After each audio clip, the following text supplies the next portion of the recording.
Going back to fog racing, and we're here for your F1 2024 qualifying review around Spa-Francorchamps. We wanted a wet qualifying. We got a wet qualifying, but dare I say, would it have been more interesting if it was actually in the dry? I think so.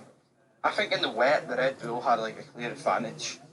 And I say clear advantage, you know, Sergio Perez, who's been absolutely nowhere, is stuck at P2. And obviously when you factor in Max Verstappen's penalty, that's when he's got P2. It was Verstappen from Leclerc, from the big man, Sergio Perez. Obviously we have a bit of a mixed match of McLaren, the Mercedes behind, Carlos Sainz and Alonso and Ocon. Alpine looked really good in the wet, but I just think the wet conditions these days, I don't think it's the great equaliser that people think of. Like, obviously, I think there still is more of a chance in these said conditions, like for a team to, you know, provide like a shocking result. But like the more you look at it, it's like the better teams will just do better in wet conditions just due to the fucking downforce. I actually feel like it's Spa because you've got such like, you can run low downforce for the straights, but you can run high downforce for the middle sector. But it's a weird one. It's like, why was Red Bull so good in the wet when realistically they would be setting up for the race because they know Max is starting P11 at best. So it doesn't make much sense to set up unless they think tomorrow's going to be wet. But judging by the last time I looked at it, it's going to be dry. But, you know, good performance from Leclerc. No one stuck it in the wall. Surprised with that.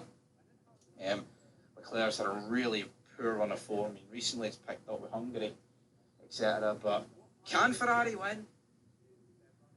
No, I think, you know, I think Max had no chance based off yesterday. Today, though, he's definitely got much more of a chance. The fact that the McLarens aren't 1-2. I feel like if McLarens are 1-2, they could have pulled the gap. And I think this brings Max Verstappen in to the play, into the pecking order, to potentially win this race, because you're going to have, I mean, I think for the sake of the race, it's a better option in terms of, well, now you've got all these drivers going for the win. Leclerc, Perez, you know, probably the two less fancy drivers of the top 8 teams, apart from Sainz, leading the pack.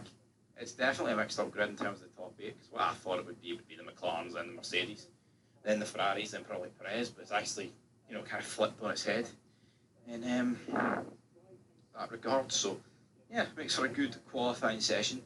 It was alright, but I think people will understand what I mean when I think it's a wee bit lacklustre wet I think perfect wet qualifying sessions is what we got in Hungary in Q1, where it was like borderline greasy, intermediate, dry territory, and you've seen Perez and Russell both go out. But anyway, guys, I mean, Perez almost went out Q2, so, you know, it could have very easily have happened, but should be a good race tomorrow. Check out the F1 Manager stuff. Until next time, peace.